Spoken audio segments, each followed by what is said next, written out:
Hey everyone, how are you doing? I want to thank you all for being here. Our next panel is Pest and Bugs, and our moderator is Mr. Justin Lopes. He has been all over the roast, all over the United States.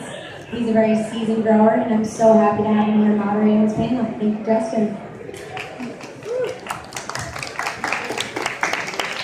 Everybody doing? I'm Justin from Grassroots. Got a couple of my friends with me here, Mike, Derek, and Peter, sorry, from Giffen.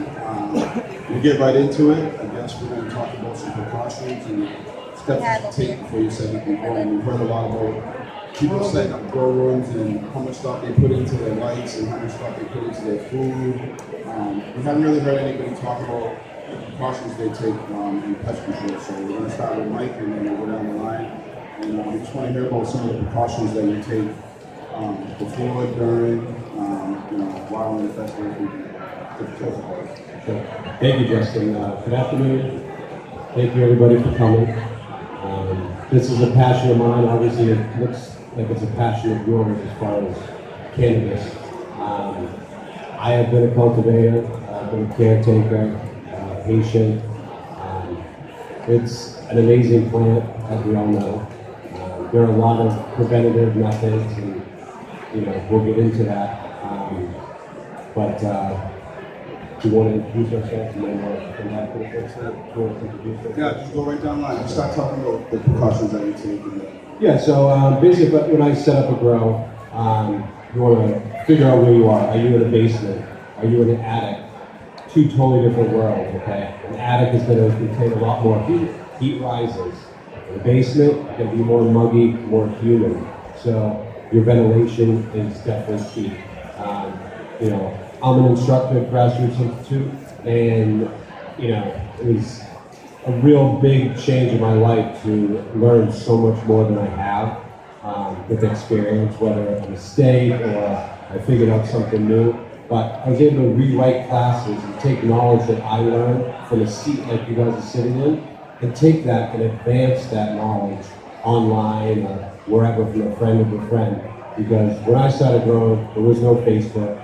There was no internet really, okay?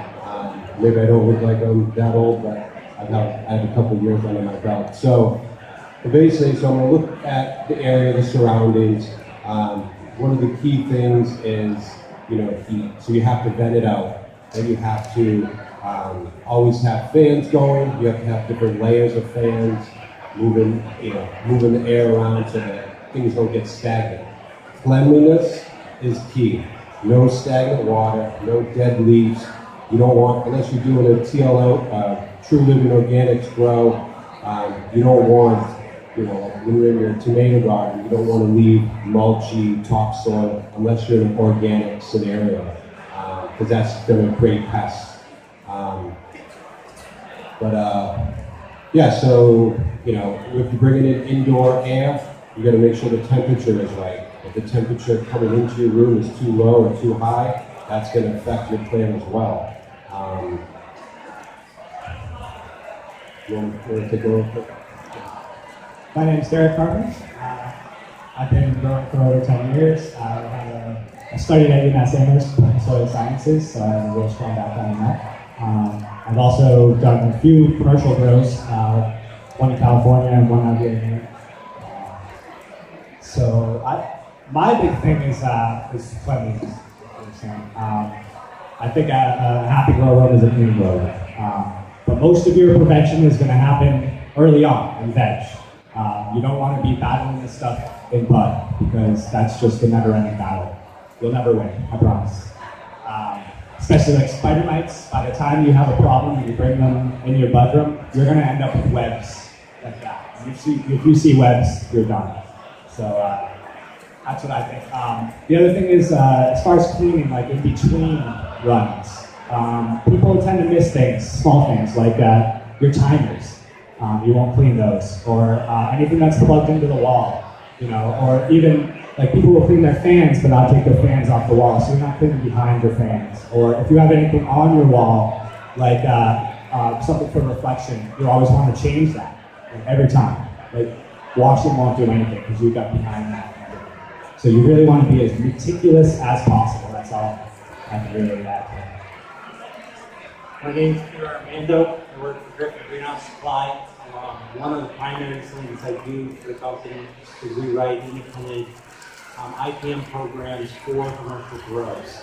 So what we actually do is biochemistries and beneficial insects and combine them over the process of the program to keep the crop clean. We work on spider mites, thrips, aphid, root aphid, russet mites, and by using it as a preventative program, we can keep the crop clean. Now, one of the challenges in all this, and when we got here, is we are currently working on a crop that's federally illegal.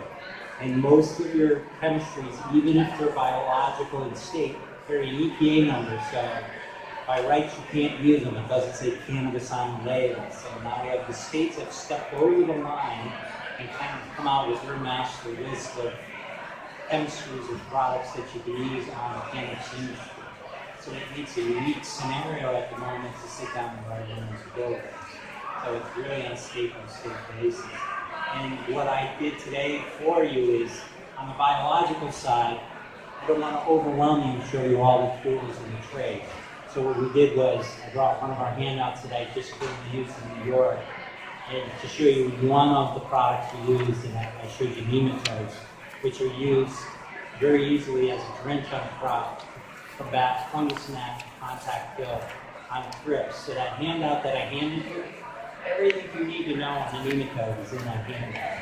And I'll put the information. Okay? And I also, what I did is, so that you guys could all see one, this is how nematodes are actually shipped to you. They're coming, these are live nematodes right here, 50,000 in this container right now. Okay? They're suspended animation. Once you warm them up in water, you put these down on the crop. These are going to go down in the ground. They're going to find the fungus gnat larva, and then they actually have to go physically inside of the larva and reproduce in order to kill it. And what they do is they create an enzyme that mixes with their DNA and makes a toxin that kills the bug from the inside out. So there's no way that you'll ever, we all have different DNA. There's no way there's ever going to be a resistance. Any one of us in the room can take this tray right now and eat it. It's not going to hurt you, not going to harm you. So it's one of your best defenses in this industry. Okay? They're readily available. You could order them today and I'm shipped to your door tomorrow. This tray, the way it's designed, it's got a date stamped on it. This can sit in your refrigerator for, I believe the date on this box right now is January 1st, 2016. So the product in here stored at 40 degrees is good till 2016, January 1st. So you get 6 weeks of life in that pack. I'll give these out so you can walk around. Two biggest enemies to these is they'll explode in UV light, so sunlight will kill them. In your human touch. Because if you open this and touch it with your finger, you could create a static charge that'll kill everything in the package. What? Okay. But if you're having issues with fungus gnats, this is your best friend. They also will contact kill a thrip. So if you had a plant covered in thrips, you could dip it in these and kill it on concrete. Okay. So I'll pass these around so you guys can actually physically look. Yeah, one tip on fungus gnats. That's something that's going to come from the soil. It's one of the first visual aids to know you have an issue inside your grow. They're probably one of the biggest sized, pests you'll see. So they're just going to fly right out of your soil. There's many products like netting gnats. You cover your whole container, and they can't fly back in and reproduce and plant their eggs. So, but usually they're from overwatering, stagnant water in the corner. Maybe you just finished cleaning your grow and you just left a nice little puddle. Well, that's where they're going to go. They're similar to fruit flies, so they're kind of similar characteristics. So you think in between waterings they should get dry out a little bit? Yeah, you definitely don't want to overwater, and overwatering comes watering too much. You want to have a few days. The first 2 inches of soil, you want to kind of put your finger in and test it out. And if it's still wet, and you want to wait a little bit before you water again. Just to add to that, spider mites and thrips and all these bugs, they thrive in high humidity. Some people will try to just raise the humidity and see if that'll work. That's a bad idea because you will get powder mold. So that's why there's such a very small window of humidity range, especially variation in veg and flower for that reason, because you don't want too much water and you don't want too little water as well. I was wondering if you guys could touch on about bringing pests into the garden, between friends or people's gardens or in a place like this, the type of things that can transmit into the garden. Yeah, sure. We're gardeners. We have a veggie garden. We're out on our knees. We're playing with our kids outside. We're going on a hike, and then we come home. After getting high or whatever, we want to go straight to our growth because we haven't seen it in 3 hours. Don't do it. Change your clothes. Change your shoes. Put a little container of salt water and step into it just for the bottom of your shoes, whatever you're tracking, or just completely change your shoes altogether. Get something that doesn't contract, or hold bugs. My beard, Justin has a great beard. He could have bugs in there, People forget about hats too. Hats are huge. Because you don't think about washing your hat, but if you go into your room and then the next day you go into your room after you sprayed or whatever, it's all for naught. Yeah. Thank you. So what it really comes down to, one of the biggest things I learned with grassroots is to know your seed. What does that mean? You need to know what you're growing. You need to know who you're growing for, okay? Because there's a sativa that's going to grow 12 feet tall. There's an indica that might grow 4 to 6 feet. We reiterate a lot of issues because it all comes down to the basic elements of air, water, nutrients, and all those key elements. So, you just have to know your basics, basically. What about taking clones from other people? That's a no-no, unless you really look at them under a microscope and then still dip them in something, because you never know what they have. You don't know what's in their soil even. I just try to avoid it unless you really, really need that strain. And then, even then, dip it, spray it, whatever you gotta do, and keep it quarantined for a week or two, and just make sure nothing pops up on it. Look every day, twice a day, I think. But if you can avoid it, just don't do it. Yeah, because Bottom line, guys, is no matter what you do, you're repeating the same crop in the same place time and time again. So the first time out, you're clean. You've got to put protocols in.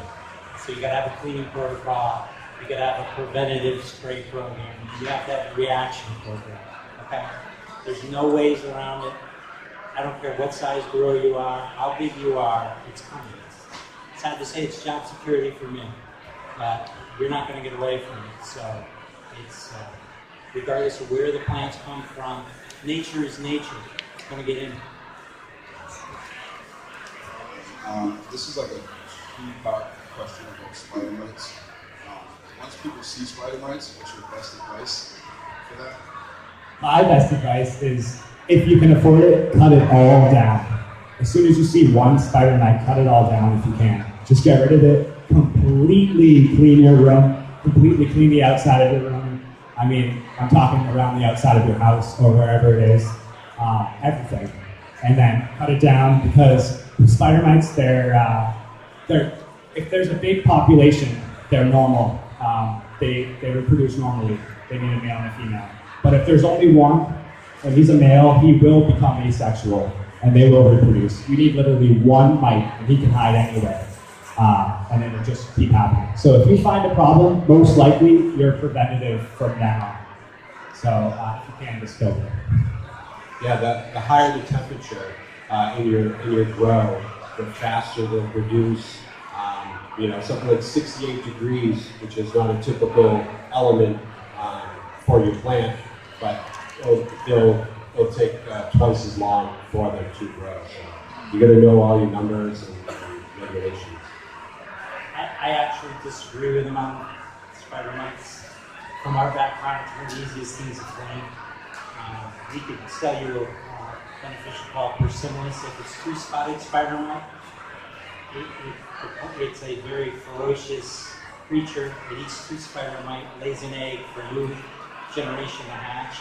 Literally week and clean, heavily infested areas, less than a week and a half. So I would not throw the point on that. Okay? If it's another type of mite, we can go in there with Andersoni or something else and clean it on the front side. Yeah, you might have to take off the web, but no, I've done situations where it's full of webs, where we can clean it even in that stage. So, from my standpoint, it's not as big as everybody fears. That's the number one question I get. They fear spider mites. Now, if you want a quick trick, take a bean, string bean plant, okay? Plant it as a trap plant inside the room. Spider mite will always go to a bean leaf before it goes to any other plant. It loves the surface. When you see a yellow spot form on the bean leaf, flip it over, and you will have a mite on the leaf. That knows you need to treat the crop even before you see any damage. What are the signs of spider mite infestation? The first signs you know that you have a spider mite infestation? You'll see discoloring on the leaves on the top side. Flip that leaf over, and you're going to see a room full of bugs, and it's way too late. Invest in a microscope, invest in a magnifying glass, and scan your plants every day, a couple times a day if you're able to. Like you said, once you see one, there's tons, and that's a bad thing. The big thing is eggs too. They're really hard to see. And that's like 8 days. I think it's 8. Yeah, so every week or so, you're going to be getting a whole new population. The eggs are really hard to see even under a microscope because they're clear, but they're there. The two-spotted spider mite's easy to see. If you have russet mites or even cyclamen mites, they only just form the plant tissue. It's unless you have a very high-powered microscope, it's very hard to see. So you really, at this point, you have to identify your mite because this industry has, because of the plants being underground for so long, are heavily contaminated with a lot of stuff. So I got a question for you about it. We have a lot of people, it's an old school thing, but now it's like become more popular. People using ladybugs to treat spider mites. Yeah, if you go into a grocery store, the first thing they're going to say about spider mites is they're going to hand you a bucket full of ladybugs. First of all, the ladybugs they're handing you are not even going to eat your spider mites. The ladybugs you get over here are Japanese ladybugs, and you want the ones that have the heads on them. Even though they say those are the ones you want, it's really the larvae that are going to eat your spider mites. So that's the misnomer of ladybugs. Yeah, the other thing with ladybugs is the ladybug lands on it. Ladybugs are actually, if you're going to pick something for aphids, ladybug lands on a leaf surface. If it doesn't find a prey, it flies away. Okay, most of your ladybugs today are harvested when they go dormant. So guys go into caves and valleys and vacuum them up and vacuum cleaners, and they throw them in the freezer to call them the phone and move them. So that's what ladybugs do. It's not your answer. It's just a feel-good product.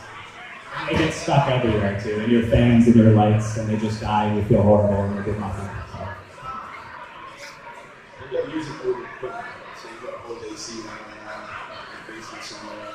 Is it safe to throw it in there and use it? You want to clean everything, try to get it as new as you can. Filters, clean your filters, that's what's going to be on the AC. Use your H2O2, clean your walls. That's hydrogen peroxide, some rubbing alcohol, use gloves, clean your equipment. The biggest thing to avoid any pest is prevention. So get some organic sprays, spray during veg, alternate sprays. Because pests, they'll grow and they'll hatch eggs. It takes so many days for different pests to grow again. So if you're not multiplying the usage of your sprays, you're gonna have another infestation. Great. We pretty much covered a lot of stuff. If you guys have anything else you want to add? Now I'm gonna add to what he just said. There's certain type of cleaning solutions out there. Okay, chlorine. A lot of people think bleach is the best product, and it's not. Okay, it's only a surface clean. Okay, there's better ones.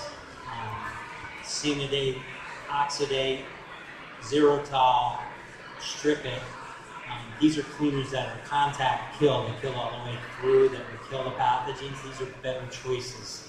Higher quality peroxides, ammoniums that do a better cleaning job than what you're talking about. So you really got to look at the products you use when you come down to cleaning. Yes, sanitation is key, but just normal household bleach and stuff will not do the job.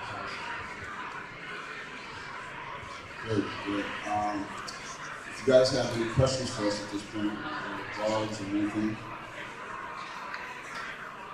Yeah, you can. Hey guys, how you doing? I have a question regarding prevention of infestations. I've read about using diatomaceous earth in your soil, and that will kill the insects. Have you guys had any? Yeah, that'll keep them from, reharvesting and going back into the soil. We can just sprinkle it on top of the soil, kind of thing. Yeah, like a nice layer on top of soil. Yeah. So it will work. That will help. So they don't go back and